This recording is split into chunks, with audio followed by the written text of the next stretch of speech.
You're back. And this time we're not going to Rome or Pompeii or some sun-baked ruin on the other side of the world. We're going somewhere much closer and much more recent, though it might as well be another planet. It's a damp October evening in 1850, somewhere in the tangle of narrow streets east of the city of London, and behind a soot-blackened brick facade, a family is sitting down to eat. A single candle gutters on the table. Somewhere above, a baby is crying, and somewhere below, in the scullery, water is being hauled up from a shared pump that serves 40 other households.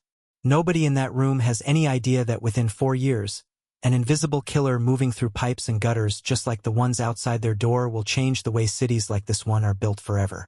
Using AI reconstructions, archival photographs, and the few Victorian interiors that have survived intact, we're going to step through that door and walk this house room by room, exactly as it would have looked and smelled and sounded in the mid-19th century.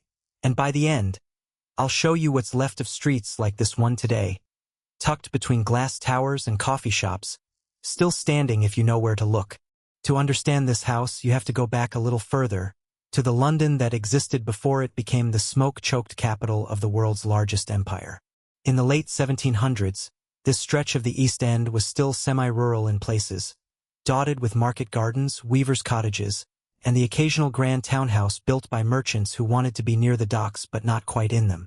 The silk weavers of Spitalfields, many descended from Huguenot refugees who had fled religious persecution in France generations earlier, had built tall, narrow houses with big windows on the top floor to let in light for their looms.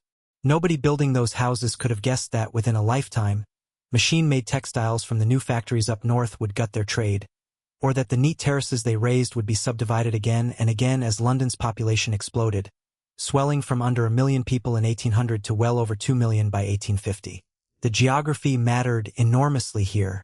This part of the city sat low, near the river and its marshy tributaries, downhill from the wealthier western neighborhoods, downstream of nearly everything. Whatever the rest of London didn't want, gravity eventually brought this way. By 1850, the house we're stepping into had probably been standing for 60 or 70 years, and it showed every one of them. Picture for narrow stories of dark brick, maybe 18 feet wide, squeezed between identical neighbors on a street barely wide enough for a cart to pass. The original owners, likely a single prosperous family with servants, were long gone. In their place lived not one household but several, packed floor by floor, sometimes room by room. A builder had shored up a sagging lintel over the front door with an iron strap, visibly newer than the brick around it. One small sign among many that this was a structure constantly being patched, never quite finished, never quite whole. The ground floor front room, once a parlor for receiving guests, now doubled as a workshop where a family assembled matchboxes or stitched garments late into the night by candlelight, the smell of glue and tallow hanging in the air. Windows that once held sheets of decent glass now held cracked panes stuffed with rags against the draft. And yet there was pride here too. A scrap of lace curtain, carefully mended, hung in the front window. A doorstep was scrubbed white with hearthstone every single morning. Whatever else was falling apart around it. Because a clean step told the street you hadn't given up. Climb the narrow, twisting staircase, and you'd find the house's civic and spiritual life laid bare in miniature. There was no single church or courthouse serving a place like this the way a temple might have served an ancient city, but there were institutions all the same, layered messily on top of each other. Just around the corner stood the parish church, its Georgian spire now blackened with coal smoke, still the place where births, marriages, and deaths were formally recorded even if fewer and fewer residents attended services. A few streets oversat the vestry hall, where local men of a certain property qualification argued over drainage rates and poor relief, decisions that shaped whether families like this one got clean water or none at all. And within walking distance loomed the workhouse, a word spoken in this house with real dread, the last resort for anyone who fell too far behind on rent. Religion in a household like this was often a private, practical thing, a Bible kept on a shelf more as a talisman of respectability than a text read cover to cover, its presence a quiet claim to moral standing in a world that judged the poor harshly for their poverty. Step back out onto the street, and the sheer sensory intensity of 1850 London hits you immediately. The air itself was thick, a mixture of coal smoke, horse dung, boiling animal fat from tallow works, and the Swedish rot of the open sewers and cesspits that still served most of the city. Streets like this one might house upward of 200 people per acre, a density almost unimaginable in most of the world today. Families of 6 or 8 sharing 1 or 2 rooms, children sleeping 3 and 4 to a bed for warmth as much as for lack of space. Yet, within that crowding was a whole economy of survival. Costermongers pushed barrows of bruised vegetables, calling out prices in a rhythmic street cry. Children who should have been in school, if a family could spare their wages, ran errands or picked rags for a few pence a day. Chalked marks and scratched initials on brick walls served as informal messages between neighbors. A rough street literacy in a population where perhaps half the adults could read fluently and far fewer could write with ease.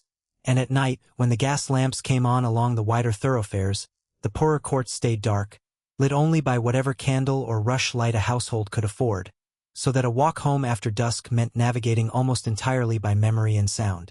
For a taste of civic spectacle, this house's residents didn't have to go far. A short omnibus ride or a determined walk brought you to one of London's great public bathhouses, part of a new wave of municipal baths and wash houses built specifically because reformers had realized that families packed this tightly had almost nowhere to get properly clean. For a penny or two, a laborer could rent a private compartment with a tub of hot water, a genuine luxury against a week of grime from the docks or the factory floor.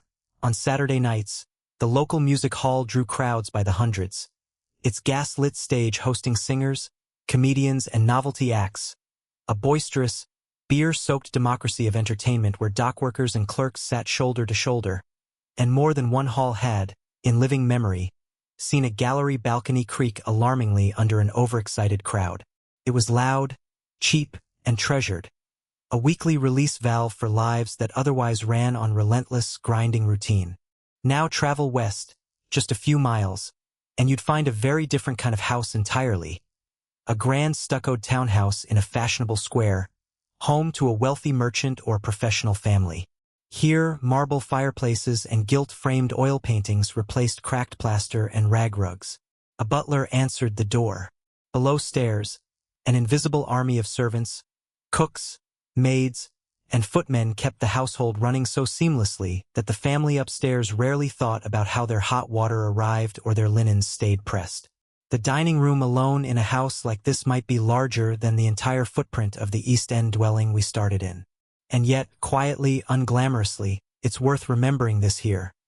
The same contaminated water sources, the same overflowing cesspits feeding into the same river, would soon prove that wealth could buy comfort, but not immunity from what was coming. That reckoning arrived in the summer of 1854, in the very neighborhood our narrow terraced house called home. Over the course of about 10 days at the end of August and into September, an outbreak of cholera tore through the streets around Broad Street in Soho, killing well over 500 people in an area barely a quarter-mile across. At first, most residents and even most doctors believed the disease traveled through foul air, a theory called miasma that had dominated medical thinking for decades. Families sealed windows, burned herbs, and fled if they could afford to, convinced the danger lurked in the smell itself. But a local physician, working methodically door to door, began plotting cases on a map and noticed something the miasma theory couldn't explain. The deaths clustered overwhelmingly around a single public water pump. When the pump's handle was removed, new cases dropped almost immediately. It would take years for the wider medical establishment to fully accept that cholera spread through contaminated water rather than bad air, but that one intervention, that one stubborn insistence on following the evidence street by street, quietly marks one of the founding moments of modern epidemiology. For the family in our house, cholera wasn't an abstract historical turning point. It was the neighbor's child who didn't wake up, the funeral cart that came twice in 1 week, the terrifying uncertainty of not knowing whether the water in your own jug was safe to drink. In the years that followed, London did not simply forget what had happened, though it took time and often another crisis to force real change. The stench that rose from the Thames during the brutally hot summer of 1858, an event Londoners came to call the Great Stink, finally pushed Parliament, sitting in a building whose windows had to be draped in chemical-soaked curtains against the smell, to fund a sweeping new sewer system. Slowly, street by street, cesspits were closed, sewers were built, and the water supply began to separate from the waste that had once flowed alongside it. Many of the poorest streets, including ones very much like our houses, were eventually condemned outright, torn down decades later in slum clearance schemes that reformers championed as progress and residents often experienced as displacement, losing communities that had taken generations to build even as the physical conditions genuinely, undeniably improved. For a long stretch of the 20th century, houses like this one simply vanished from public memory, either demolished, converted into cheap flats and workshops, or left to decay quietly behind facades nobody thought to look at twice. It was really only from the mid-1900s onward, as historians, museum curators, and eventually television producers began hunting for surviving Victorian interiors, that a handful of these homes were rescued, painstakingly researched, and restored using probate records, parish archives, and the objects, tools, toys, and letters that occasionally turned up wedged behind floorboards or bricked into old fireplaces. What surprised researchers again and again wasn't the poverty itself, which was well documented, but the evidence of care within it.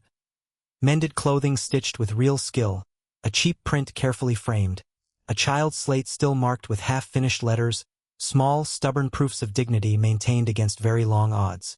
It's worth pausing here briefly. These weren't statistics in a sanitary report. They were people who worried about rent the way you might worry about rent, who loved their children the way you love yours, who went to sleep in rooms very much like the one you're in right now, in a house that was simply, entirely someone's whole world.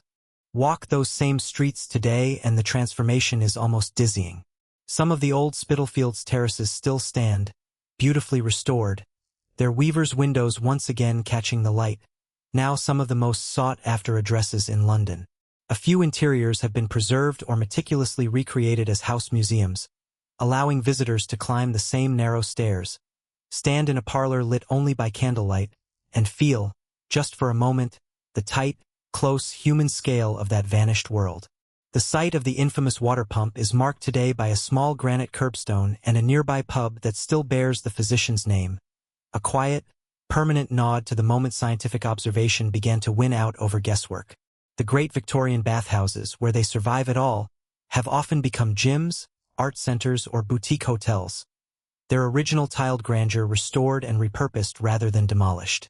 And the grand stuccoed squares to the west still stand largely as they did, their values only climbing higher, a reminder that geography and wealth, once established, tend to compound. That's the story of one small house, on one narrow street, in one overwhelming, transforming century. Thank you so much for spending this time with me and stepping through that door. If there's a house, a street, or a lost corner of history you'd love to see brought back to life like this, drop it in the comments. I genuinely read every one, and I'll see you in the next episode.